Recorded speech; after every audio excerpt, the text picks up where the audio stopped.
Some bicycles are equipped with Hayes CS Expert single-sided cable pull disc brakes. In this video I'll show you how to adjust it and we'll explain why this adjustment is necessary. The brake and the bicycle is upside down in the living room. These are the lighting conditions and the geometry configurations that I need to explain and show you the details that you need to see for this. Let's get started at the why part. Why adjustment is necessary is due to the geometric oddities of a single-sided brake caliper design. By single-sided I mean the following: whether it's cable pull or hydraulically operated, it doesn't matter at this point. On a single-sided brake, when the brake lever down here is pulled, this lever here on the caliper is being moved by the cable or hydraulic fluid, whatever the case. This brake lever here, which is not the same as the lever on the handlebar, so this one on the caliper body moves around this pivot point. At this pivot point a brake piston is driving forward a brake pad which comes in contact with the rotating disc rotor, brake rotor or brake disc, and slows the bicycle down through friction. There is also another brake pad.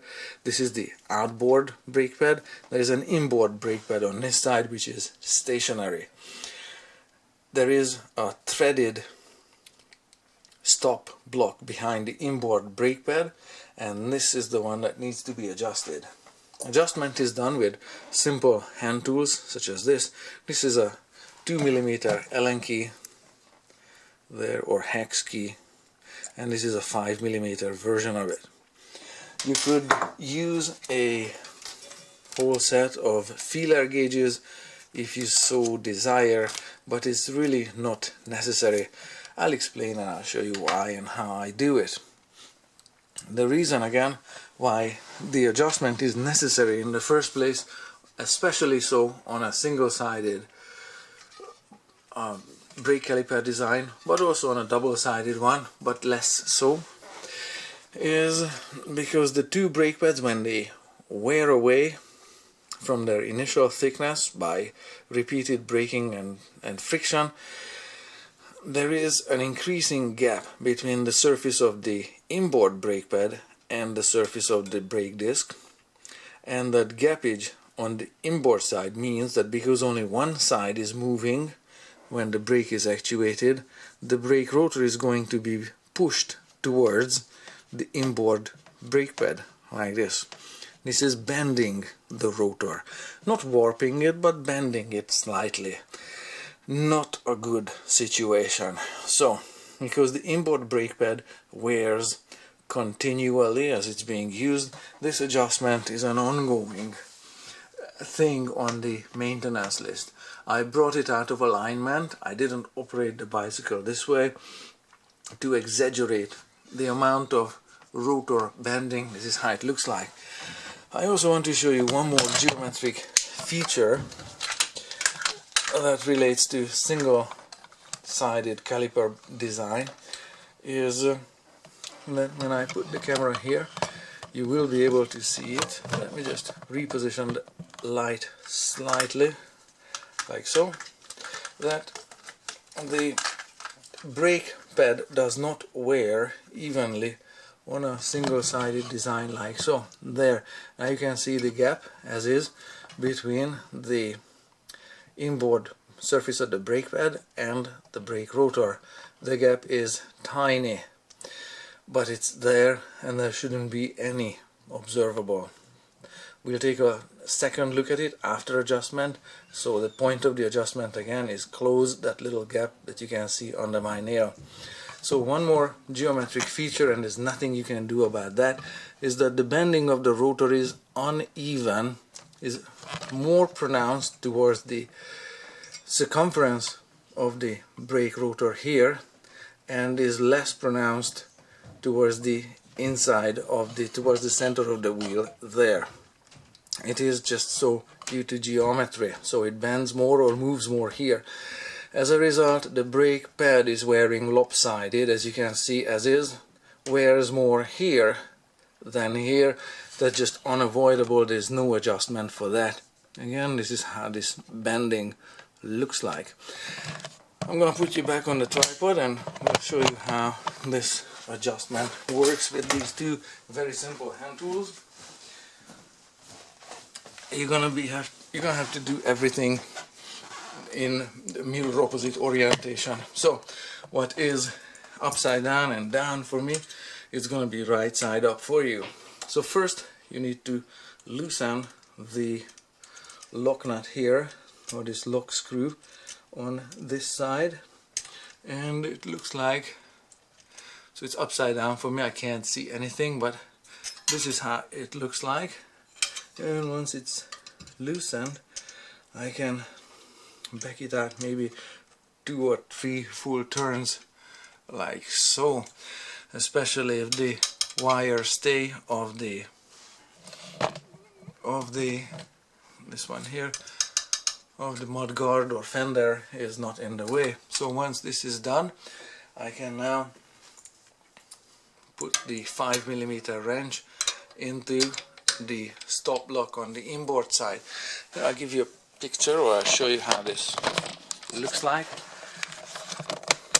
This is what we've got. I just placed this tool into this threaded stopper block on the inboard side, and I'm going to advance it that way to minimize the gap. And the small adjustment screw is not adjustment screw, the small lock screw is there. I'll put you back on the tripod. Just give me a sec here. There. And let's see how this comes about. So what I do is I move it forward until it actually stops the wheel. Not there yet. Not there yet. Maybe another quarter turn. Getting there. Well, it's making audible contact sound. So at this point this is too much already. But just for completeness sake, if I rotate it even more in the same direction this way, it's going to seize the wheel. You can you get this. So once the wheel is practically seized there, then I start backing it out ever so slightly until it makes no contact sound whatsoever. So this is still holding it basically. That's better, but I still don't quite like it.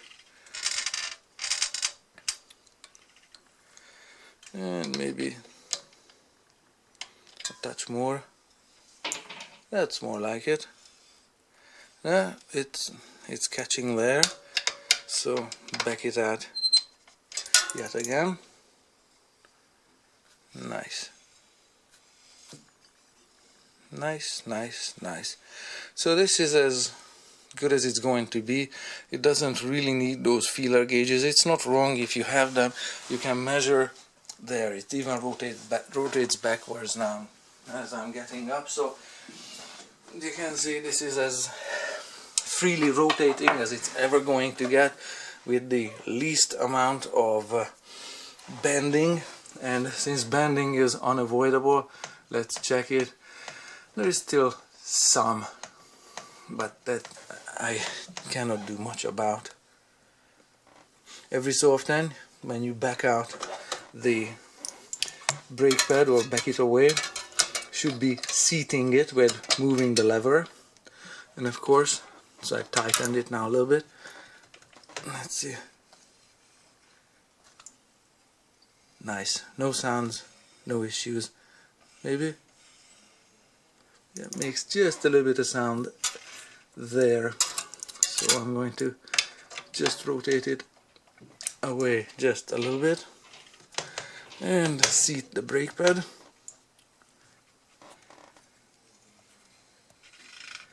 No, sorry, that's a piece of wire here stuck. Nice.